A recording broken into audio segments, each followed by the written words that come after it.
भगवते वासुदेवाय।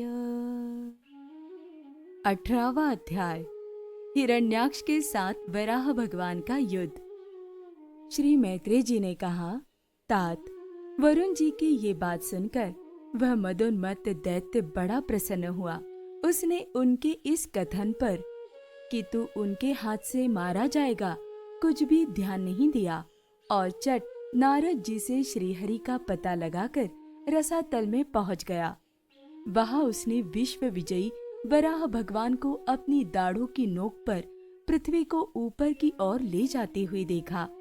वे अपने लाल लाल चमकीले नेत्रों से उसके तेज को हरे लेते थे।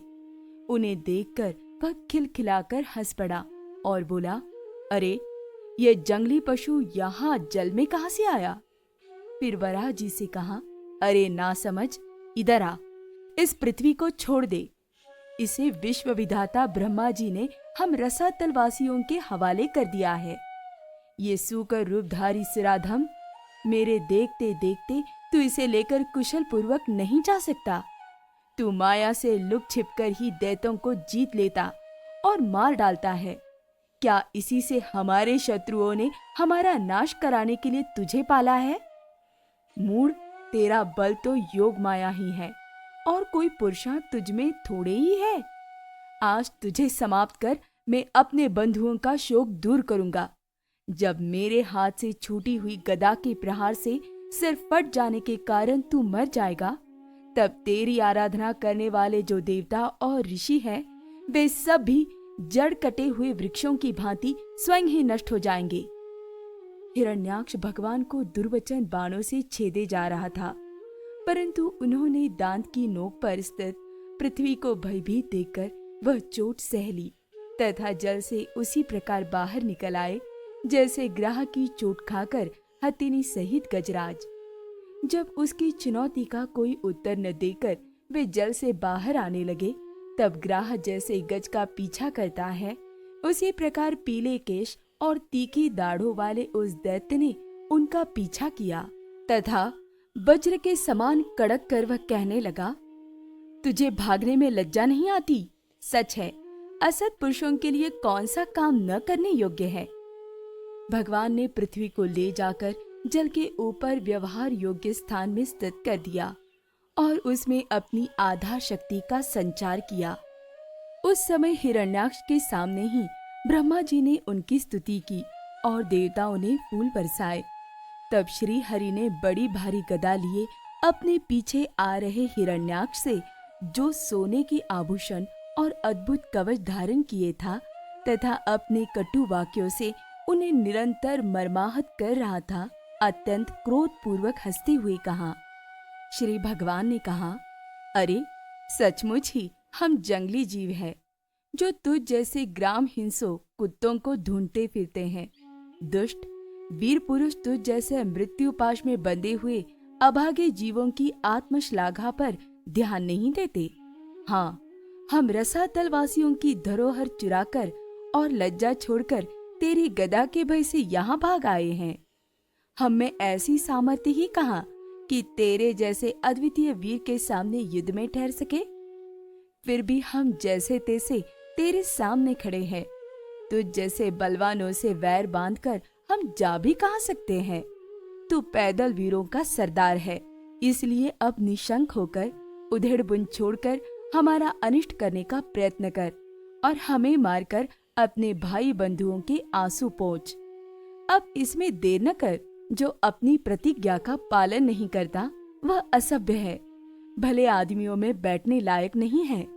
मैत्रेय जी कहते हैं, विदुर जी, जब भगवान ने रोज से उस दैत्य का इस प्रकार खूब उपहास और तिरस्कार किया, तब वह पकड़कर खिलाए जाते हुए सर्प के समान क्रोध से तिलमिला उठा।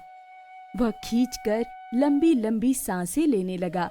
उसकी इंद्रियां क्रोध से क्षुब्ध हो उठी और उस दुष्ट दैत्य ने बड़े वेग से लपककर भगवान पर गदा का प्रहार किया, किंतु भगवान ने अपनी छाती पर चलाई हुई शत्रु की गदा के प्रहार को कुछ टेढ़े होकर बचा लिया, ठीक वैसे ही जैसे योग सिद्ध पुरुष मृत्यु के आक्रमण से अपने को बचा लेता है। फिर जब वह क्रोध से होठ चबाता अपनी गदा लेकर बार बार घुमाने लगा, तब श्री हरि कुपित होकर बड़े वेग से उसकी ओर झपटे। सौम्य स्वभाव विदुर जी, तब प्रभु ने शत्रु की दाई बाह पर गदा की चोट की, किंतु गदा युद्ध में कुशल हिरण्याक्ष ने उसे बीच में ही अपनी गदा पर ले लिया। इस प्रकार श्री हरि और हिरण्याक्ष एक दूसरे को जीतने की इच्छा से अत्यंत क्रुद्ध होकर आपस में अपनी भारी गदाओं से प्रहार करने लगे। उस समय उन दोनों में ही जीतने की होड़ लग गई। दोनों के ही अंग गदाओं की चोटों से घायल हो गए थे।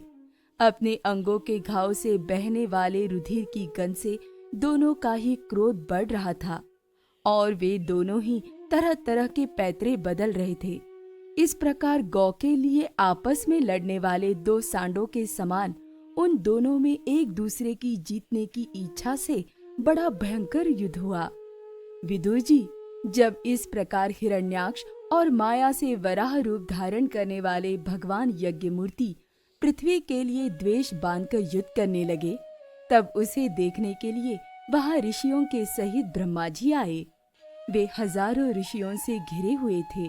जब उन्होंने देखा कि वह दैत्य बड़ा शूरवीर है, उसमें भय का नाम भी नहीं है, वह मुकाबला करने में भी समर्थ है और उसके पराक्रम को चूर करना बड़ा कठिन काम है, तब वे भगवान आदि सूकर रूप नारायण से इस प्रकार कहने लगे।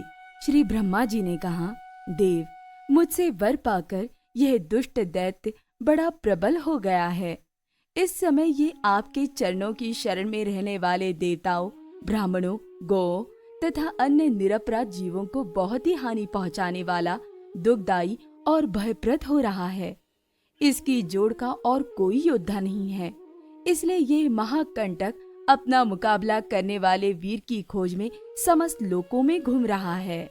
ये दुष्ट बड़ा ही मायावी, घमंडी और निरंकुश है। बच्चा जिस प्रकार क्रुद्ध हुए सांप से खेलता है, वैसे ही आप इससे खिलवाड़ न करें। देव, अच्युत, जब तक ये दारुण दैत्य अपनी बल वृद्धि की वेला को पाकर प्रबल हो, उससे पहले पहले ही आप अपनी योग माया को स्वीकार करके इस पापी को मार डालिए। प्रभु, देखिए, लोकों का संहार करने वाली संध्या की भयंकर वेला आना ही चाहती है। सर्वात्मन, आप उससे पहले ही इस असुर को मारकर देवताओं को विजय प्रदान कीजिए। इस समय अभिजित नामक मंगलमय मुहूर्त का भी योग आ गया है, अतः अपनी सूरत हम लोगों के कल्याण के लिए शीघ्र ही इस दुर्जय दैत्य से निपट लीजिए। प्रभु, इसकी मृत्यु आपके ही हाथ बदी है। हम लोगों के बड़े भाग्य है कि स्वयं ही अपने काल रूप आपके पास आ पहुंचा है। अब आप युद्ध में बलपूर्वक इसे मारकर लोगों को शांति प्रदान कीजिए। ओम नमो भगवते वासुदेवाय।